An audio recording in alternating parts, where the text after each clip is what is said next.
A las 23:45 del 19 de Octubre de 1942, el teniente Robert Lynch se agachó detrás del timón del PT-40, observando como tres barcazas japonesas datsu cortaban el agua negra frente al Cabo Esperance. Tenía 26 años, 14 patrullas nocturnas, 0 derribos confirmados.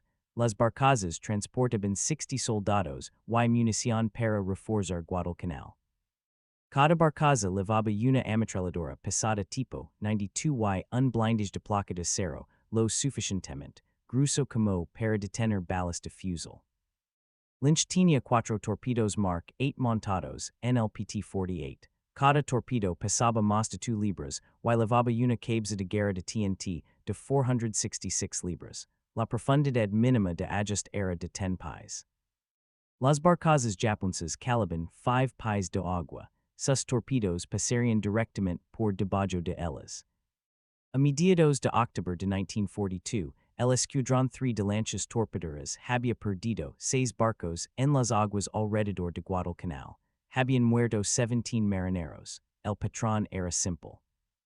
Las lanchas PT detectaban convoys de barcazas japonesas. Las lanchas PT intentaban ataques con torpedos. Los torpedos fallaban. Las barcazas devolvían el fuego. Las lanchas PT se retiraban o ardían.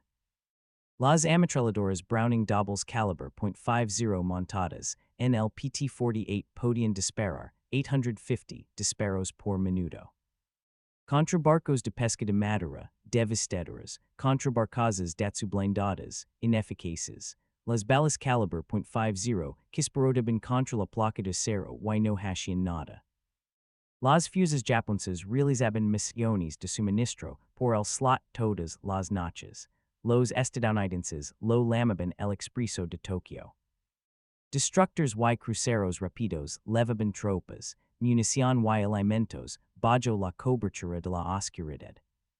Cuando los aviones estadounidenses hicieron que las incursiones de destructors fueron demasiado peligrosas, los japoneses cambiaron a barcazas. Más lentas, más pequeñas, más difíciles de detectar, inmunes a los torpedos de las lanchas PT. Los comandantes de escuadrón en Chalagi estaban desesperados por soluciones. Algunas tripulaciones montaron cañones antitanque del ejército M3 de 37 de un solo disparo en sus proas. Las tripulaciones quitaron las rutas, amaron los cañones a tablones de madera. Un disparo recarga manual, mejor que nada. El PT-109, comandado por el teniente John Kennedy, montó un cañón antitanque M3 la noche anterior a una patrulla en agosto. El cañón funcionó más o menos.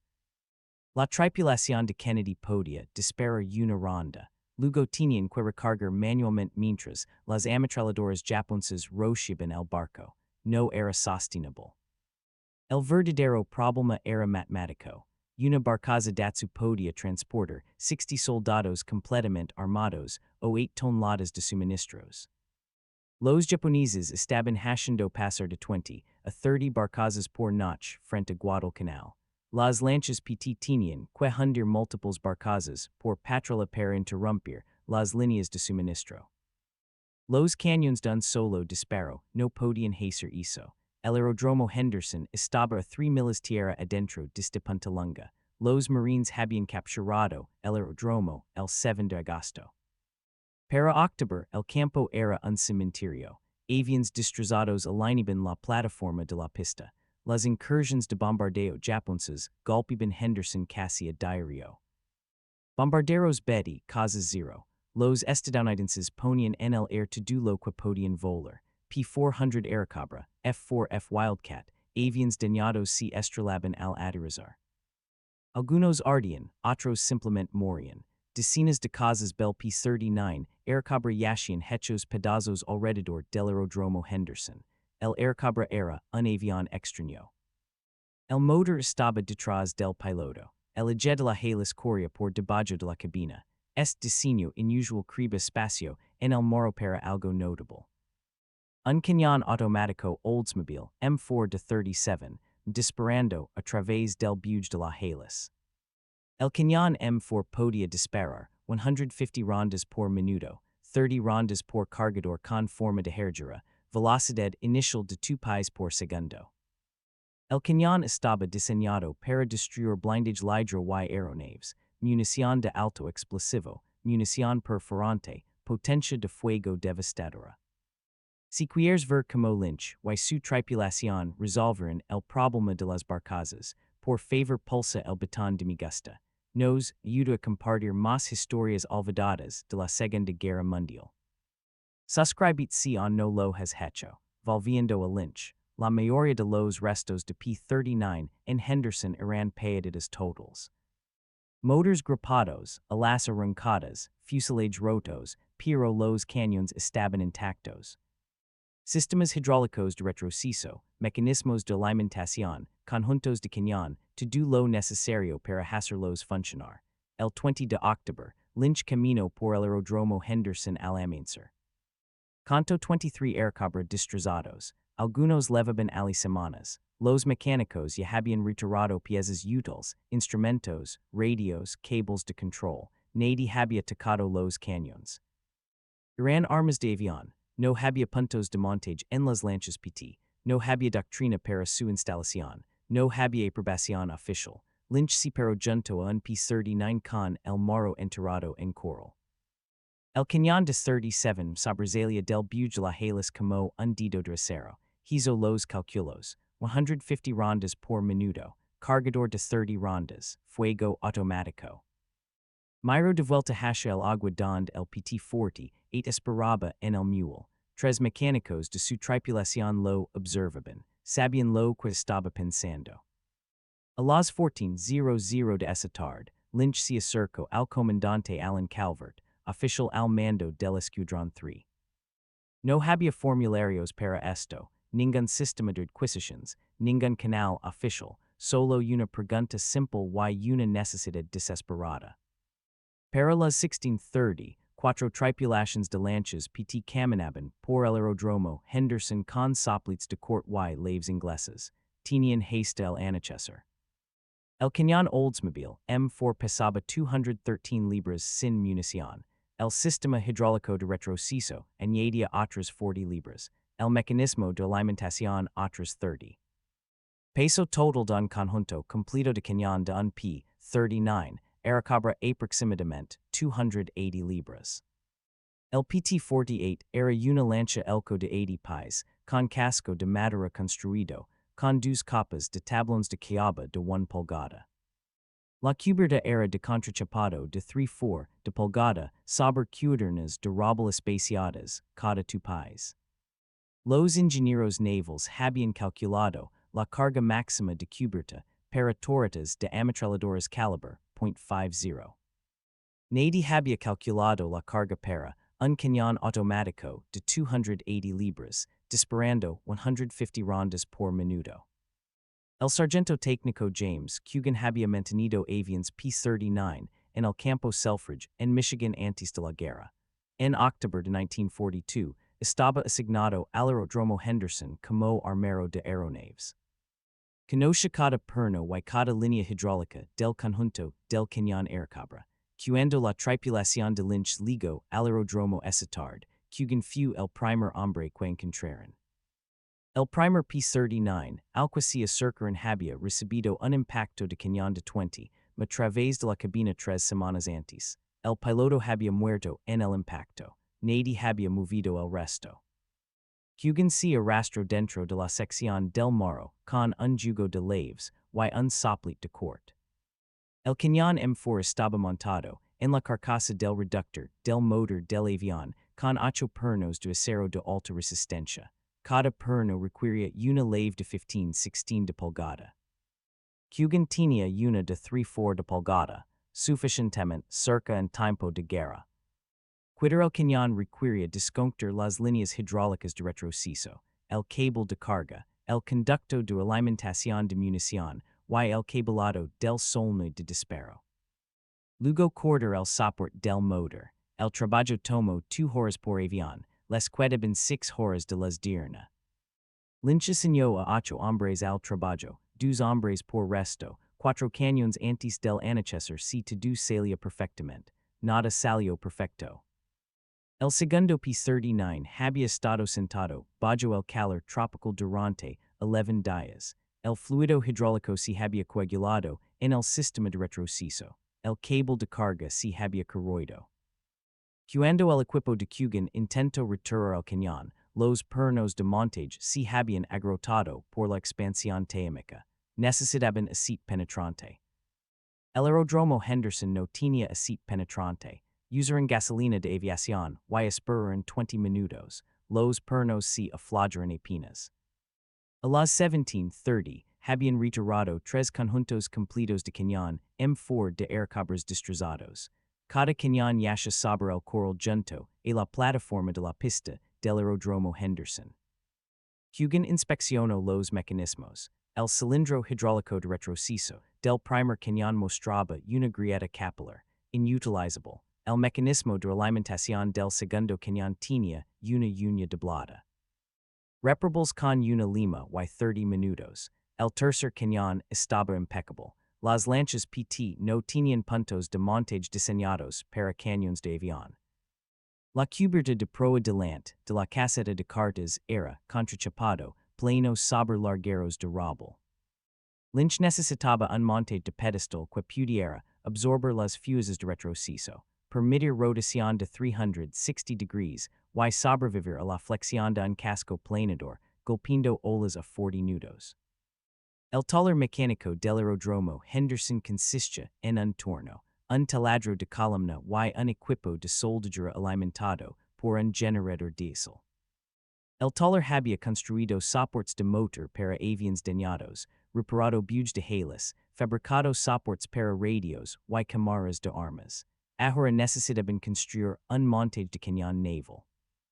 El suboficial jefe maquinista, Donald Frey diseñó el montaje en 40 minutos usando un lápiz grosso sobre una hoja de aluminio. El diseño era simple porque tenía que serlo. Una placa base de acero de 12 pulgadas de diámetro, 4 orificios para pernos que coincidían con el entramado de cubierta del PT-48, un tramo de tubería vertical soldado a la base. Un collar giratorio con superficies de apoyo, una horquilla para sostener el cañón, todo construido con acero de desecho, recuperado de trenes de aterrizaje de aviones destruidos. El equipo de Frey comenzó a soldar a las 18:15. El generador que alimentaba el soldador por arco se apagaba constantemente porque el aeródromo Henderson estaba racionando combustible diésel. Soldaban en intervalos de 5 minutos, dejaban enfriar el generador, soldaban de nuevo, la placa base tomó 40 minutos, el tramo de tubería tomó 30. El collar giratorio tomó una hora porque las superficies de apoyo tenían que mecanizarse lisas o el arma se atascaría. A las 21:00 tenían un montaje de pedestal tosco. Persia algo construido en una clase de taller de secundaria, las soldaduras eran fees, la pintura estaba chamuscada.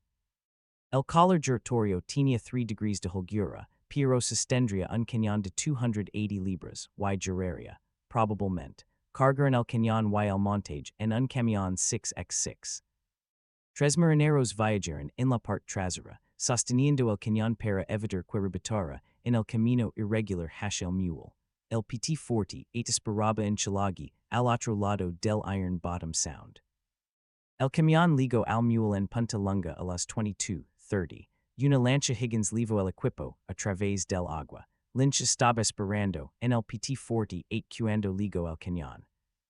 Su tripulación ya había medido la cubierta de proa y marcado 4 puntos de montaje. Las cuadernas de cubierta debajo eran de roble doble, lo suficientemente fuertes para una torre de calibre .50, quizá lo suficientemente fuertes para esto. Lo sabrían cuando dispararon el primer tiro o cuando el montaje atravesara la cubierta. Instalar la placa base requirió perforar 4 agujeros a través de 3/4 de pulgada de contrachapado y 2 pulgadas de entramado de roble. Tenían un taladro de manivela.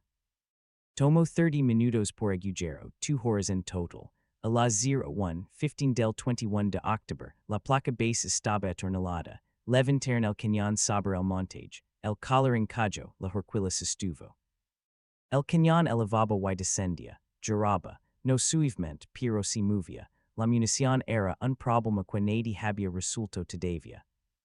El Cañón M4 usaba un cargador con forma de herradura que contenía 30 rondas.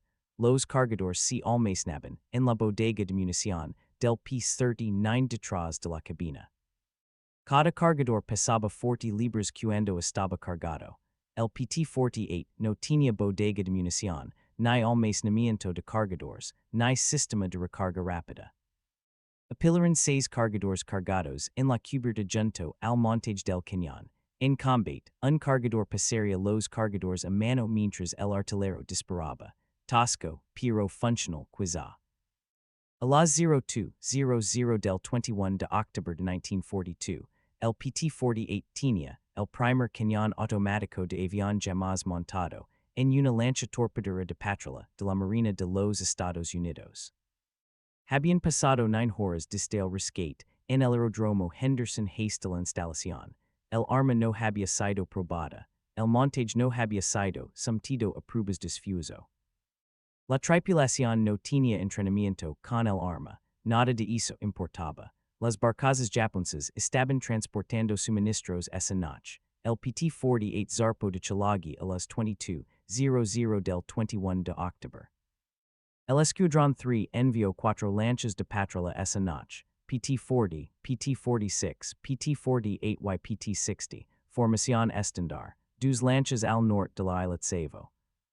2 lanchas patrulando las aguas frente al Cabo Espiran. Lynch comandaba el PT-48 con el cañón de 37 mm no probado montado en su proa. El suboficial artillero de Segunda, Clays Harold Mitchell, se ofreció voluntario para operar el cañón. Mitchell había disparado ametralladoras Browning caliber .50 en 12 patrullas de combate. Nunca había disparado un cañón automático de avión, nadie en el PT-48 lo había hecho. Kugan había proporcionado instrucciones básicas en el mule. Apuntar prisionar el gatillo, cambiar cargadores cuando se vacían. El sistema hidráulico de retroceso absorbería la mayor parte del impacto. Probablemente, la noche estaba cubierta, sin luna. Visibilidad de aproximadamente 200 yardas con la luz ambiental de las estrellas. Mar en cama. El PT-48 navegaba con 2 motors a 15 nudos para reducir ruido y estela. El cañón de 37 mm en la proa apuntaba hacia adelante. Mitchell se sentó detrás de el saber, una caja de munición, con 6 cargadores cargados, apilados a su alcance.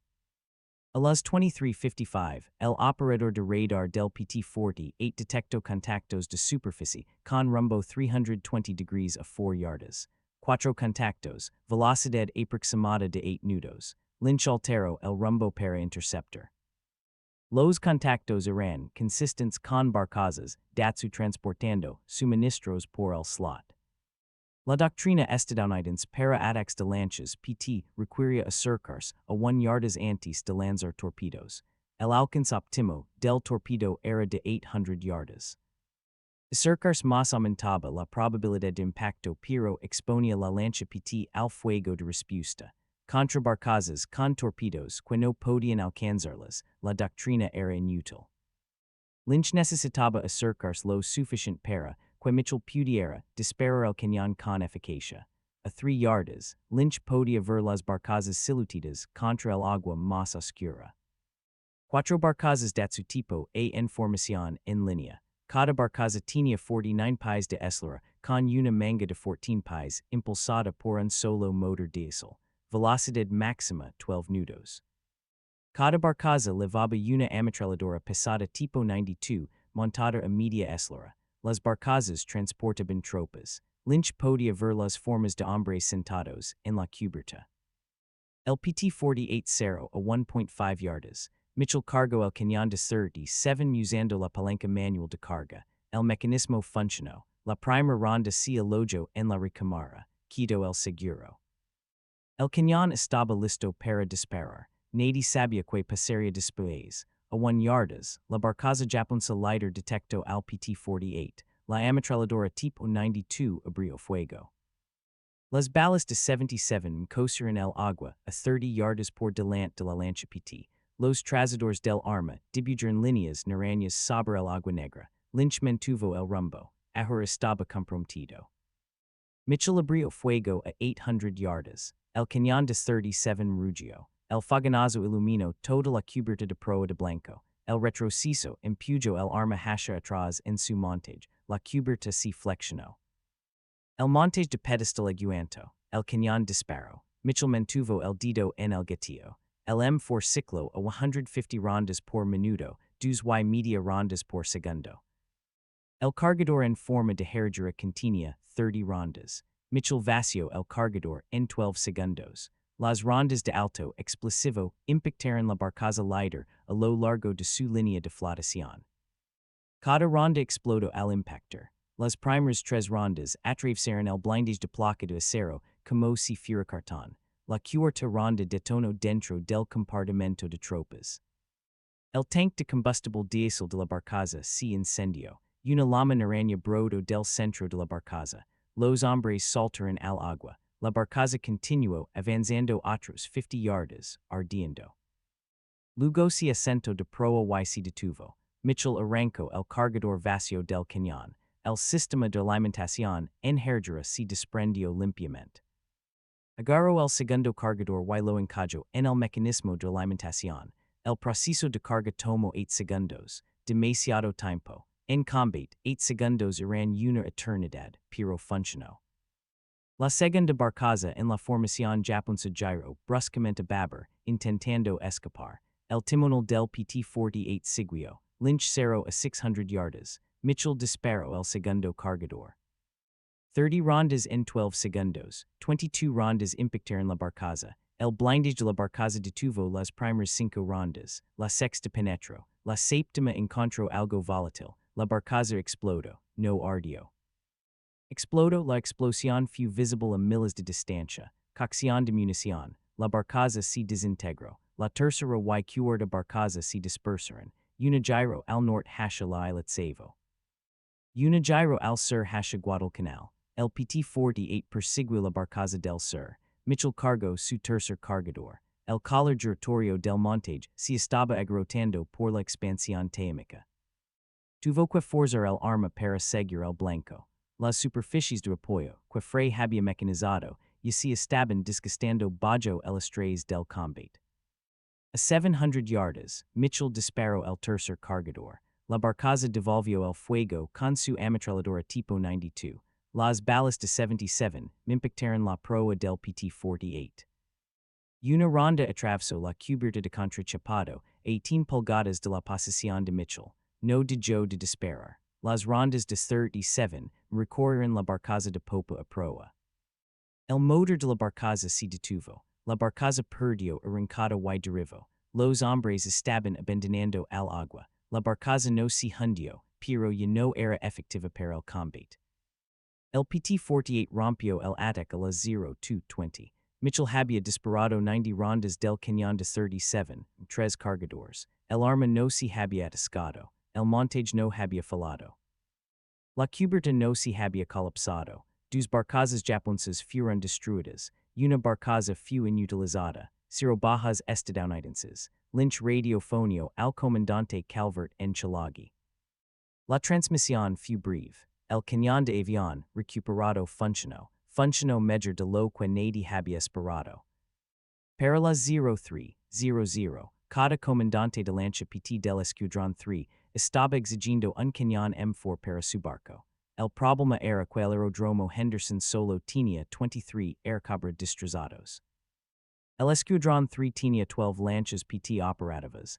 Las matemáticas no cuadraban. Para el 23 de octubre, 3 lanchas PT más tenían cañones de 37 montados en sus proas, PT-40, PT-46 y PT-60. Las tripulaciones dispararon 5 Airacobra más destrozados en el aeródromo Henderson. La operación de salvamento se volvió sistemática. Los equipos sabían que pernos quitar primero, que líneas hidráulicas desconectar, que conectores eléctricos cortar. La segunda extracción de cañón tomó 90 minutos, la tercera tomó 70. Para la cuarta, la habían reducido a 55 minutos. Los montajes de pedestal mejoraron con cada instalación. El suboficial jefe Fray Rufino, el diseño después de examinar el montaje del PT-48 tras la primera acción de combate. el calor giratorio mostraba desgaste excesivo. Las superficies de apoyo se habían marcado por las fuses de retroceso del arma. Fray añadió bujes de bronce recuperados de conjuntos de rutas de aviones dañados. Los bujes redujeron la fricción. Los montajes de segunda generación duraban suavemente bajo carga de combate. El suministro de munición se convirtió en el culo de botella inmediato. La armería del aeródromo Henderson tenía cargadores en forma de herradura para aviones P-39. Cada cargador contenía 30 rondas, pero los cargadores estaban diseñados para combate aéreo. Los enfrentamientos aéreos duraban segundos. Las acciones de lanchas PT contra barcazas podían durar 20 minutos o más. Mitchell había disparado 90 rondas en el primer enfrentamiento del PT-48. La lancha levaba 6 cargadores, 180 rondas en total. No era suficiente. El personal de artillería de aviación en el aeródromo Henderson cargaba cargadores las 24 horas. Cada cargador requería cargar a mano 30 rondas individualmente. El proceso tomaba 8 minutos por cargador si el cargador trabajaba rápido. La bodega de munición tenía 4 cargadores, trabajando turnos de 12 horas. Producían aproximadamente 40 cargadores por día. 4 lanchas PT, cada una levando 6 cargadores, requerían 24 cargadores por patrulla. Las lanchas realizaban 2 patrullas por noche. Las matemáticas apenas funcionaban. Las rondas de alto explosivo resultaron devastadoramente efectivas contra las barcazas Datsu. Las rondas estaban diseñadas para destruir estructuras ligeras de aeronaves, aluminio delgado, componentes de magnesio. Funcionaban en medio contra el blindaje de placa de acero de un cuarto de pulgada de las barcazas japonesas. Cada ronda que penetraba creaba un agujero de 12 pulgadas y rociaba metralla por el interior. 2 o 3 impactos podían inutilizar una barcaza. 5 a 8 impactos la hundían. El PT-40 enfrentó 3 barcazas frente a la bahía de Kimbo el 24 de octubre. El cañón M4 recién instalado del barco destruyó 2 barcazas en el primer cargador. 30 rondas, 20 segundos de disparo. Ambas barcazas ardiendo y hundiéndose en 2 minutos. La tercera barcaza escapó en la oscuridad, pero interceptaciones de radio sugirieron que había sufrido daños. El escuadrón 3 estaba aprendiendo que el cañón de 37 cambiaba fundamentalmente las tácticas de las lanchas PT. Antes del cañón, las lanchas PT intentaban usar torpedos a largo alcance, 800 a 1 yardas. Los torpedos fallaban a las barcazas de poco calado. Las lanchas PT se retiraban. Con el cañón, las lanchas PT podían cerrar a 400 yardas y destruir barcazas con fuego directo. El alcance más corto aumentaba el peligro del fuego japonés de respuesta, pero eliminaba el problema de los torpedos, pasando por debajo de los objetivos. Los comandantes japoneses notaron el cambio de inmediato. Interceptaciones de radio del 25 de octubre indicaban que las tripulaciones de barcazas japonesas informaban de lanchas PT con cañones pesados y proyectiles explosivos. Un mensaje interceptado usó la frase barcos demonio con cañones de avión. El impacto psicológico fue significativo. Las tripulaciones de barcazas japonesas habían operado con relativa impunidad durante semanas. Ahora estaban siendo destruidas antes de poder entregar suministros. Para el 1 de noviembre de 1942, 8 lanchas PT del Escuadrón 3 operaban con cañones de 37 recuperados. El aeródromo Henderson había sido despejado de todos los cañones M4 utilizables de aviones P-39 destrozados. En total se habían retirado 21 cañones. 17 estaban en servicio en lanchas PT. 4 se mantenían como repuestos para mantenimiento. Los requisitos de mantenimiento eran sustanciales.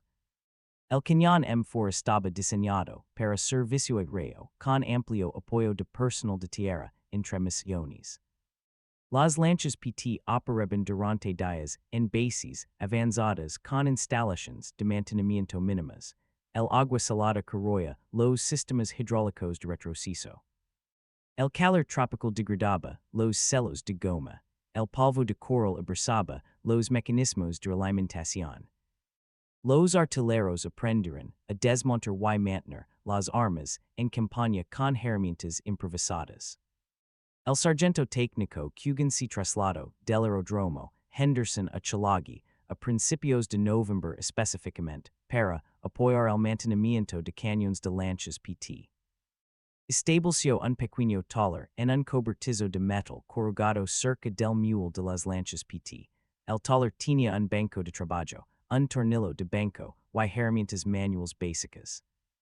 Kugan entrenó a los artilleros de las lanchas PT en el desmontaje, limpieza y montaje de los cañones. El entrenamiento tomó 3 días por hombre. Para mediados de noviembre, cada lancha PT con un cañón tenía al menos un miembro de la tripulación que podía mantenerlo.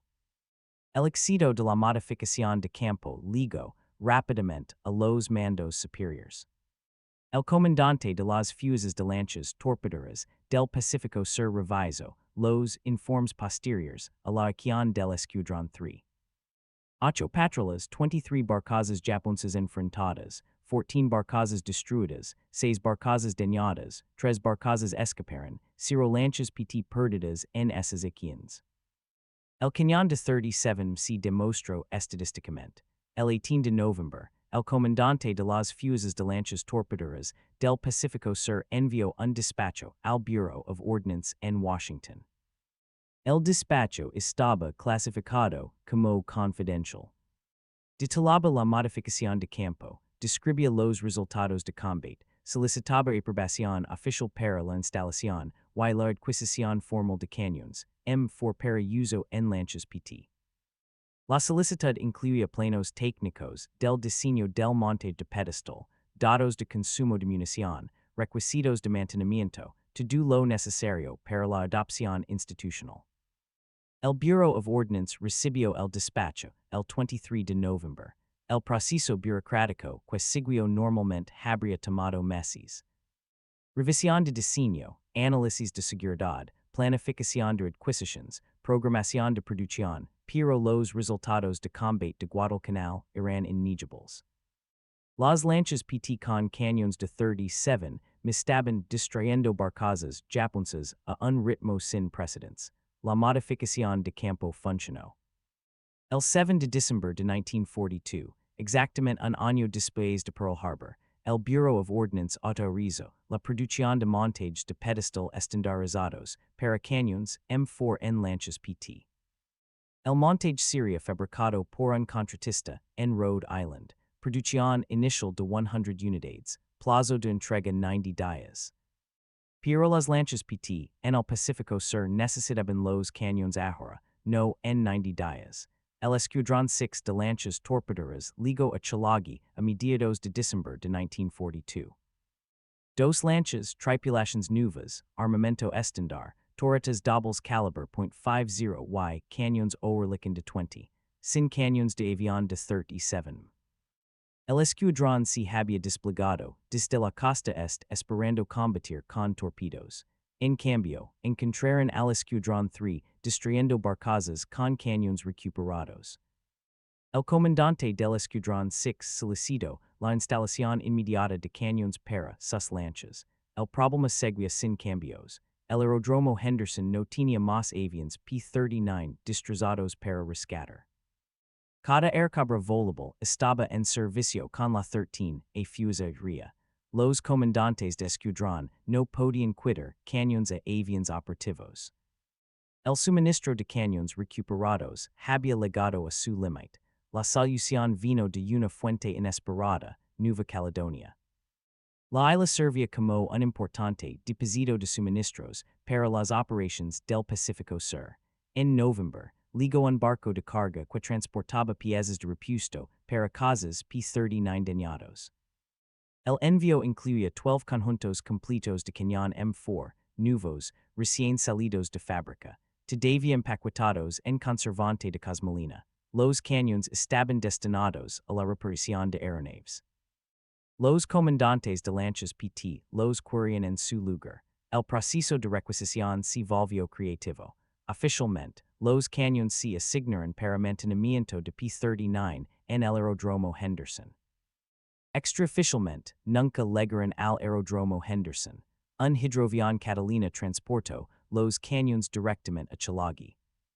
Para el 20 de diciembre, el Escuadrón 6 estaba instalando los nuevos cañones en sus lanchas.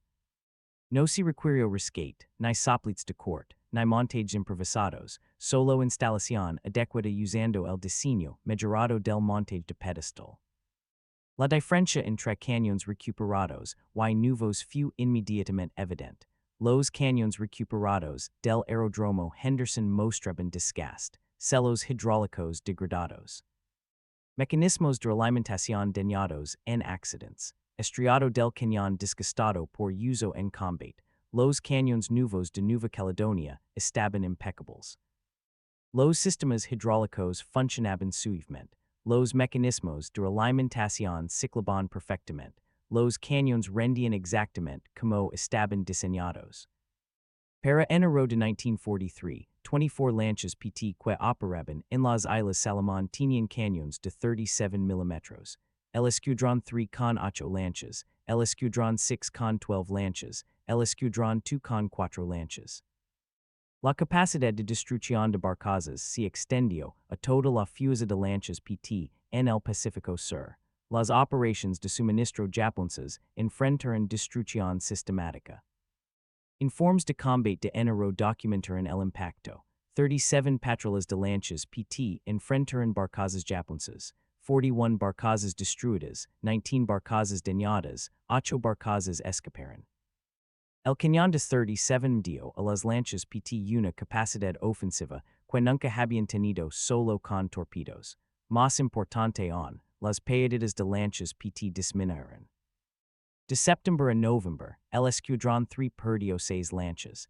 De diciembre a febrero, con los cañones instalados, se perdieron 2 lanchas. Ninguna pérdida se atribuyó a enfrentamientos con barcazas. La doctrina táctica evolucionó rápidamente. Las lanchas PT aprendieron a atacar barcazas en perjas. Una lancha cerraba a 400 yardas y atacaba con el cañón de 37. La segunda lancha proporcionaba fuego de supresión con ametralladoras calibre .50 y quedaba en espera para disparos de torpedo si aparecían buques mayores. Las tácticas en perja maximizaron la potencia de fuego mientras minimizaban el riesgo. El consumo de munición se volvió predecible. Un enfrentamiento promedio con barcazas requiría 2 a 3 cargadores, 60 a 90 rondas. La destrucción completa de una barcaza datsu requiría aproximadamente 40 a 50 impactos dependiendo de don golpear la ronda. Tanks de combustible, compartimentos de motor, áreas de tropas. Cada vulnerabilidad produce resultados diferentes. Las tripulaciones aprendieron a apuntar a puntos específicos del objetivo para maximizar la eficacia. Los japoneses adaptaron sus tácticas en respuesta. Los convoys de barcazas comenzaron a viajar con escoltas de destructores. Los destructores enfrentaban a las lanchas PT a larga distancia con cañones de 5 pulgadas mientras las barcazas se dispersaban. Las lanchas PT no podían combatir eficazmente contra destructores. El cañón de 37 mm era devastador contra barcazas, contra destructores con blindage de 3 pulgadas, ineficaz. El equilibrio táctico volvió a cambiar. Los comandantes de escuadrón solicitaron armas más pesadas, cañones bafors de 40, cañones de cubierta de 3 pulgadas, cualquier cosa que pudiera enfrentarse a destructores. Pero esas armas pesaban sustancialmente más que el cañón M4. La instalación requería modificaciones estructurales importantes en los cascos de las lanchas PT. Las modificaciones llevarían meses y requerirían que las lanchas regresaran a esteleros en Estados Unidos. No era práctico durante operaciones de combate activo. El compromiso fue munición mejorada. El Bureau of Ordnance desarrolló una nueva ronda perforante para el cañón de 37. La ronda utilizaba un penetrador de carburo de tungsteno diseñado para derrotar blindage lidro a corta distancia. No era suficiente para el blindage de destructores, Pero era efectiva contra el blindaje de patrulheiras japonesas y submarinos. Las Nuvas Rondas legaron a Chalagi en febrero de 1943. Cantidades limitadas, 60 rondas por lancha, reservadas para encuentros con objetivos blindados. Mientras tanto, la producción en Estados Unidos de montaje de cañón estandarizados continuó. El contratista en Rhode Island completo los primeros 50 montajes en febrero. Los montajes se enviaron al Pacífico en marzo. Para cuando legaron, las tripulaciones de lanchas PT en la Salomón ya habían fabricado y instalado más de 30 montajes improvisados. Los montajes de fábrica estaban mejor diseñados, soldaduras más fuertes, mecanizado de precisión, superficies de apoyo adecuadas. Pero cumplían la misma función que los montajes improvisados construidos en el taller del aeródromo Henderson meses antes. El Escuadrón 8 de lanchas torpederas se desplegó en Nueva Guinea en marzo de 1943. El Escuadrón operó a lo largo de la costa norte, apiando el avance de MacArthur. Las fuerzas japonesas utilizaban barcazas extensivamente para mover tropas entre bases, el mismo problema táctico que existía en Guadalcanal. Lanchas PT con torpedos, que no podían alcanzar objetivos de poco calado. El Escuadrón 8 ligó equipado con cañones de 37 como armamento estándar. Montaje de fábrica, cañones M4 nuevos, suministros adecuados de munición. La modificación de campo de Guadalcanal se había convertido en equipo oficial. La campaña de Nueva Guinea validó la eficacia del cañón en condiciones diferentes. Aguas más estrechas, espacio de maniobra más restringido, cubierta de selva más densa que proporcionaba ocultación a las barcazas. El Escuadrón 8 destruyó más de 60 barcazas japonesas en sus primeros 3 meses de operations. El cañón funcionó en Nueva Guinea exactamente como funcionó en la Salomón, fiable, eficaz, letal. Para junio de 1943, el Bureau of Ordnance había autorizado el desarrollo de un cañón mejorado específicamente para uso naval. El M9 de 37, cañón más largo, mayor velocidad inicial, construcción más pesada para soportar fuego sostenido. El M9 fue diseñado desde el principio como un arma naval, no como un cañón de avión adaptado para barcos. El cañón M9 entró en producción en agosto de 1943. Fabricado por Colt's Patent Firearms Company en Hartford, Connecticut, el arma pesaba 405 libras, casi el doble del peso del M4. El cañón más largo de 78 pulgadas producía una velocidad inicial de 3 pies por segundo, un 50% más rápida que la del M4. El aumento de velocidad significaba trayectoria más plana y mayor penetración de blindage. Los primeros cañones M9 llegaron al Pacífico en octubre de 1943. El Escuadrón 15 de lanchas torpederas recibió 24 armas para instalación en sus lanchas. La instalación requirió estructuras de cubierta reforzadas debido al peso adicional. Los arquitectos navales diseñaron puntos de montaje reforzados con placas de acero de respaldo bajo la cubierta de contrachapado. Las modificaciones añadieron 200 libras de refuso estructural por lancha. Las pruebas del M9 revelaron ventajas inmediatas. La mayor velocidad inicial extendió el alcance efectivo a 1 yardas. El M4 había sido efectivo hasta 600 yardas. Las 400 yardas adicionales de alcance significaban que las lanchas PT podían enfrentar barcazas antes de entrar en el alcance efectivo del fuego japonés de respuesta. Menos bajas estadounidenses, más enfrentamientos exitosos. El M9 utilizaba el mismo cargador de herradura de 30 rondas que el M4, pero la mayor presión de recámara significaba que los cargadores debían cargarse con consistencia precisa. Variaciones en la profundidad de asentamiento podían causar fallos de alimentación. El personal de la armería desarrolló nuevos procedimientos de carga. Cada ronda se verificaba para asegurar el asentamiento adecuado. Cada cargador se probaba funcionalmente antes de su entrega. El control de calidad añadía tiempo pero eliminaba fallos en combate. Para enero de 1944, el cañón de 37 se había convertido en equipo estándar de fábrica en las lanchas PT. La División Naval de Elko instaló cañones M9 en las lanchas durante la construcción en su instalación de Bayonne, Nueva Jersey. Higgins Industries en Nueva Orleans hizo lo mismo. Las nuevas lanchas PT salían de las líneas de producción con cañones ya montados, correctamente diseñados, estructuralmente sólidos, totalmente integrados en el diseño de la lancha. La modificación de campo del aeródromo Henderson había tardado 18 meses en convertirse en doctrina oficial, octubre de 1942 a enero de 1944. De piezas de avions recuperadas al equipo estándar de fábrica. La progresión demostró cómo las innovaciones de campo exitosas podían transformar las operaciones navales cuando los comandantes documentaban los resultados y los mandos superiores escuchaban. Los comandantes de escuadrón en el Mediterráneo solicitaron cañones de 37 mm para sus lanchas a principios de 1944. Las lanchas PT que operaban frente a Italia enfrentaban problemas similares a los del Pacífico. Cargueros alemanes, fy lanchas, mas italianas, usaban cascos de poco calado. Los torpedos estadounidenses fallaban o pasaban por debajo. Los escuadrones necesitaban la misma capacidad de destrucción de barcazas desarrollada en las Salomón.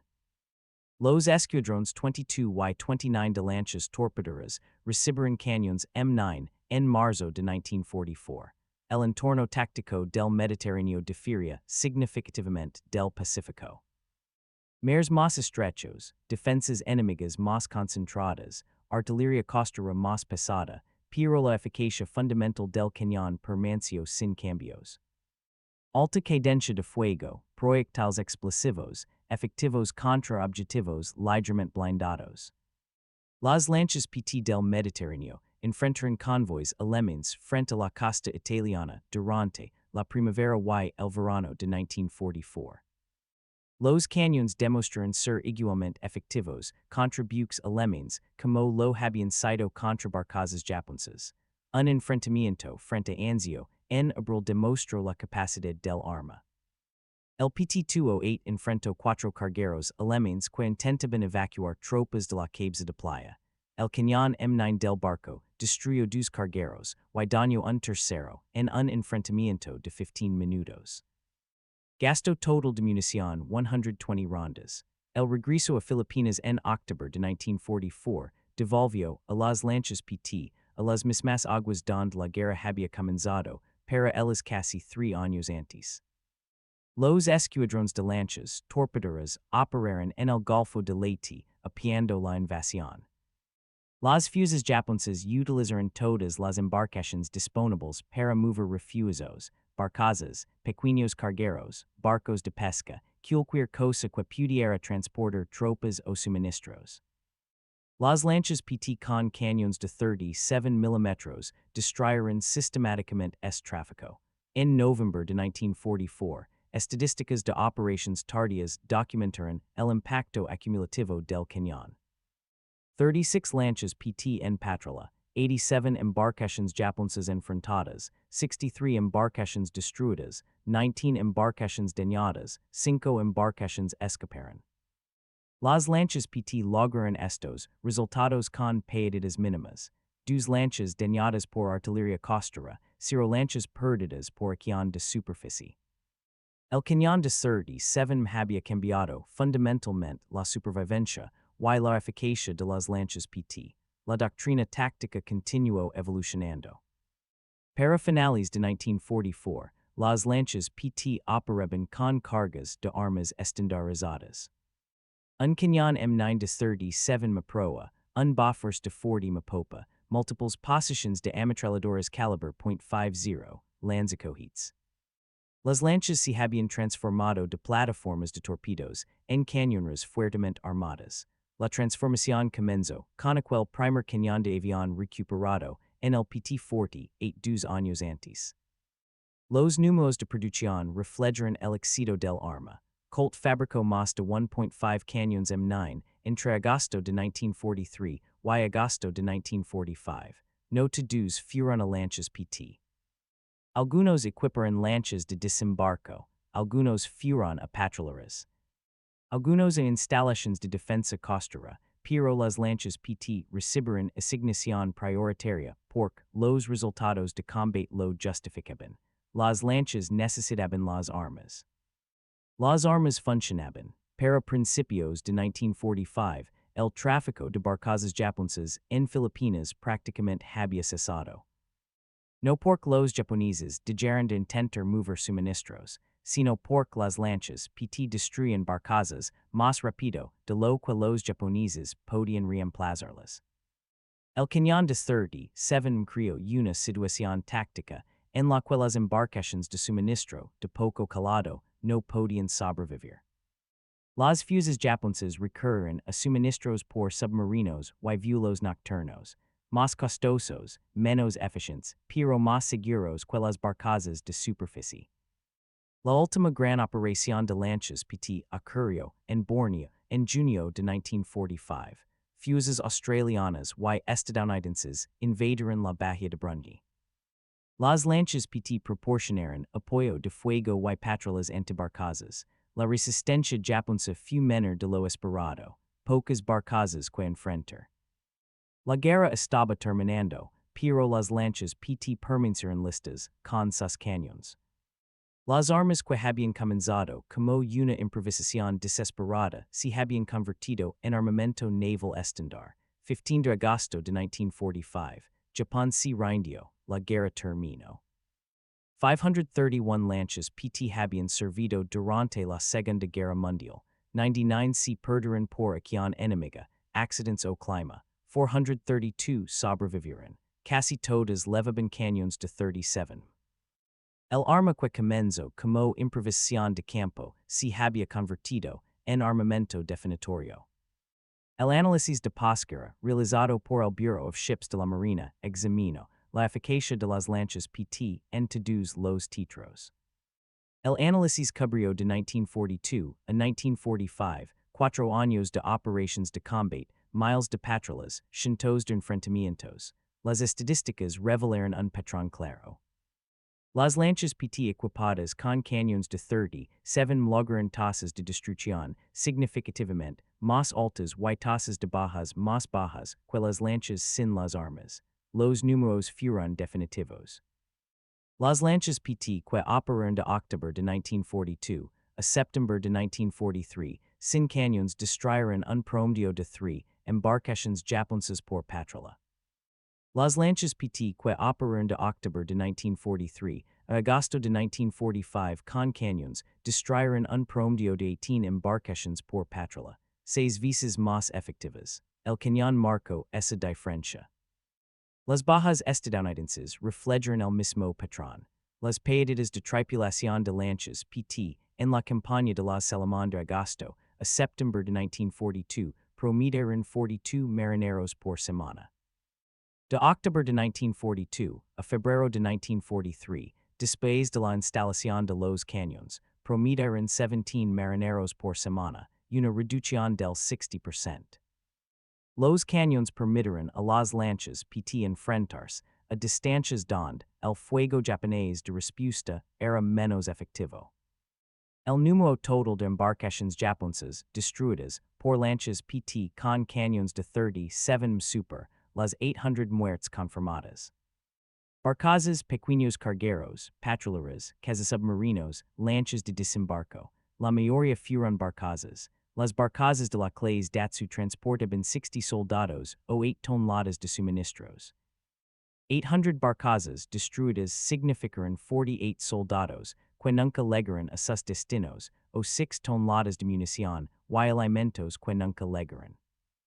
Los comandantes japoneses reconocieron la eficacia de las lanchas pt en entrevistas de posguerra. El vicealmirante Tio Carita comandó las fuerzas navales en Filipinas. Su estado mayor mantuvo registros de pérdidas de suministros. De noviembre de 1944 a enero de 1945, las fuerzas japonesas en Leyte perdieron el 73% de los convoys de barcazas por ataques de lanchas pt. Las paedes paralizaron, las operations defensivas japonesas. Las tropas en Leyte recibiron el 30% de los suministros planificados. El resto ardió en barcazas destruidas por fuego de cañón de 37. La innovación táctica se extendió más allá de las lanchas PT durante la guerra. Las lanchas de desembarco comenzaron a montar cañones de 37 para misiones de apoyo de fuego.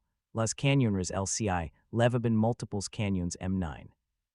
Las embarcaciones de apoyo, LCS los, usaban para fuego antiaéreo y de superficie.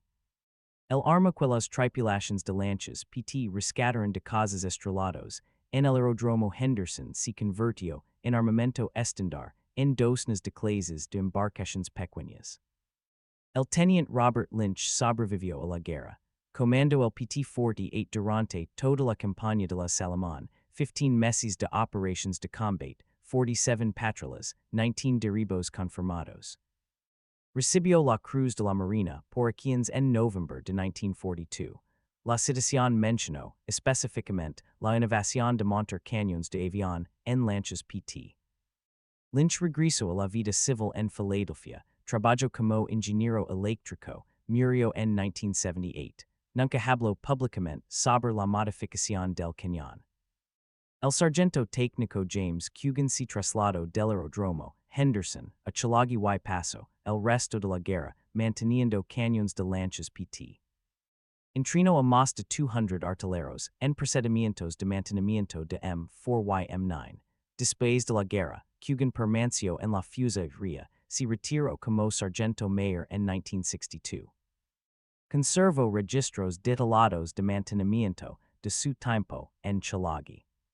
Esos registros documentaron cada cañón retirado de aeronaves destrozadas, cada modificación realizada, cada follow y reparación en combate. Los registros sobrevivieron y residen en los archivos nacionales. El suboficial jefe maquinista, Donald Frey diseñó el montaje de pedestal original en el taller del aeródromo Henderson. Su diseño tosco se convirtió en la base para los montajes de producción en fábrica fabricados 18 meses después. Frey no recibió reconocimiento por la innovación durante la guerra. Ninguna medalla, ninguna mención. Permaneció en el aeródromo Henderson hasta diciembre de 1943. Fue transferido a Pearl Harbor para tareas de mantenimiento de submarinos. Después de la guerra, regresó a Tacoma, Washington, trabajó en un astillero, murió en 1991 a los 73 años. El suboficial artillero de segunda clase Harold Mitchell disparó el primer tiro de cañón de 37 men combate desde una lancha PT el 21 de octubre de 1942. Sobrevivió a ese enfrentamiento y a 42 patrullas más. Mitchell fue transferido al PT-109 en enero de 1943 como instructor de artillería. Enseñó a las tripulaciones cómo operar eficazmente los cañones recuperados. Mitchell recibió una estrella de bronce por Aquians en vela en agosto de 1943. Después de la guerra, trabajó para Boeing en Seattle, murió en 2006. El último cañón M9 de producción salió de la fábrica de Colt en Hartford el 10 de agosto de 1945, 5 días antes de la rendición de Japón. El arma nunca vaya combate. Fue asignada al PT-809 estacionado en Samar, Filipinas. La lancha fue dada de baja en octubre de 1945. El cañón fue almacenado en la bahía de Subic, destino desconocido. De las 531 lanchas PT que sirvieron durante la Segunda Guerra Mundial, solo 12 sobreviven hoy. 8 se conservan como buques museo, 4 permanecen en propiedad privada. La mayoría de los supervivientes conservan sus montajes de cañón de 37, algunas tienen cañones M9 operativos. El PT-617 en Battleship Cove en Fall River, Massachusetts, exhibe un M9 funcional en su montaje de proa. El montaje es el diseño estándar de fábrica, desarrollado a partir del pedestal improvisado de Frey en el aeródromo Henderson. La trayectoria de desarrollo del arma fue inusual para la artillería naval. La mayoría de los sistemas de armas siguen un proceso estándar. Si identifican requisitos, si redactan especificaciones de diseño, si construyen prototipos, si realizan pruebas, si autoriza la producción, si planifica el despliegue. El cañón de 37 men lanchas, PT no siguió ninguno de esos pasos. Comenzó con tripulaciones desesperadas cortando cañones de aviones estrellados, soldando montajes toscos con acero de desecho, probando el concepto en combate. Demostrando eficacia a través de resultados. Solo entonces respondieron los canales oficiales. El cronograma desde el primer uso en combate hasta la instalación en fábrica fue de 18 meses, octubre de 1942 a enero de 1944. Por estándares burocráticos, notablemente rápido, por estándares de combate, dolorosamente lento, las tripulaciones de lanchas PT en la Salomón necesitaban las armas en octubre de 1942. Las obtuvieron construyendo las armas ellas mismas. La aprobación oficial luego después de que la innovación ya se había probado. La innovación tuvo éxito porque resolvió un problema táctico real con recursos disponibles. Las barcas japonesas transportaban tropas y suministros. Los torpedos estadounidenses no podían alcanzarlas. Las tripulaciones de proa de las lanchas PT necesitaban un arma que pudiera destruirlas. Los aviones estrellados en el aeródromo Henderson proporcionaron esa arma. Las tripulaciones simplemente conectaron la necesidad con la solución. Las organizaciones militares suelen resistirse a las modificaciones de campo. El equipo no autorizado crea problemas de mantenimiento. Las instalaciones no estándar complican la logística. Las preocupaciones de seguridad se multiplican. La responsabilidad aumenta. La preferencia institucional es siempre el desarrollo controlado y la adquisición aprobada. Pero el combate no espera los ciclos de adquisición. El comandante Alan Calvert autorizó la primera instalación de cañón sin aprobación superior. Asumió un riesgo institucional. Si el montaje hubiera fallado y matado a miembros de la tripulación, Calvert habría enfrentado un consejo de guerra. Si la instalación hubiera dañado el casco del PT-48, habría respondido por la destrucción de propiedad naval. Lo autorizó de todos modos porque sus lanchas necesitaban sobrevivir. Los resultados justificaron su decisión. El Bureau of Ordnance merece reconocimiento por responder adecuadamente. Cuando el comandante de las fuerzas de lanchas torpederas del Pacífico Sur envió el despacho en noviembre de 1942 detallando la modificación de campo, el Bureau of Ordnance podría haberlo rechazado. Modificación no autorizada, instalación no estándar, preocupaciones de responsabilidad. En cambio, evaluaron los resultados de combate, 14 barcazas destruidas en 8 patrullas. 0 lanchas PT perdidas, los datos eran convincentes. El Bureau of Ordnance aprobó el concepto y autorizó la producción. El contraste con otros servicios es instructivo. El ejército rechazó docenas de modificaciones de campo durante la Segunda Guerra Mundial porque se desviaban de la doctrina aprobada. Tripulaciones de tanques soldaron blindage adicional, prohibido. Unidades de infantería modificaron armas, prohibido. Ingenieros improvisaron diseños de puentes, no autorizados. La Marina, particularmente en el Pacífico, mostró mayor flexibilidad. Si la modificación funcionaba en combate, a menudo recibía aprobación oficial. El cañón de 37 se convirtió en el arma modificada de campo más exitosa adoptada por la Marina durante la Segunda Guerra Mundial. Otras modificaciones incluyeron instalaciones de radar, lanzacohetes y equipos de radio, pero ninguna tuvo el mismo impacto directo en combate. Ninguna pasó de componentes recuperados a equipo estándar de fábrica tan rápidamente. Ninguna demostró ser tan consistentemente efectiva en múltiples títulos. La lección trascendió el arma específica. La innovación en combate requiere comandantes dispuestos a asumir riesgos, tripulaciones dispuestas a experimentar, mandos superiores dispuestos a evaluar resultados por encima de la doctrina. El sistema burocrático que aprobó el cañón de 37 7 men 18 meses, few notable no pork 18 meses fur rapido, sino pork el sistema lo probo en absoluto. La innovación militar moderna sigue patrons similars, las fuses de operations, especials modifican equipos constantemente, las unidades de combate adaptan armas a entornos específicos.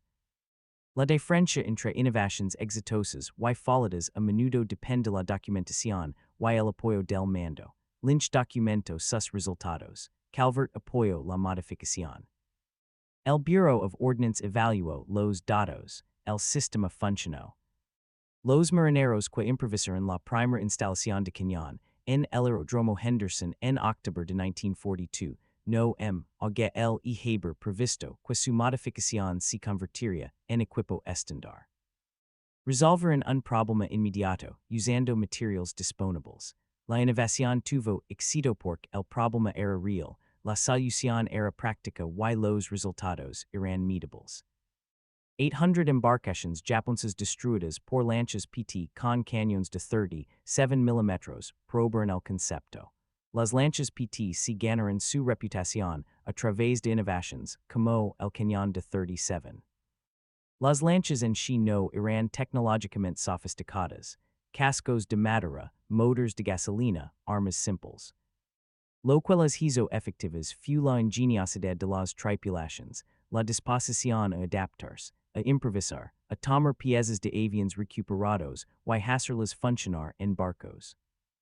Ese espíritu definió las operaciones de lanchas PT durante toda la guerra. Los comandantes japoneses llamaron a las lanchas PT Barcos Diablo y Dragons Verdes. Los nombres reflejaban el respeto ganado en combate. Lanchas PT operando de noche, atacando desde direcciones inesperadas, distrayendo convoys de suministro. El cañón de 37 amplificó esa eficacia. El armadillo a las lanchas PT una capacidad ofensiva que regulaba su movilidad táctica. La estadística final que importa, 651 palabras en esta parte, aproximadamente 5.2 palabras en total a lo largo de 8 partes.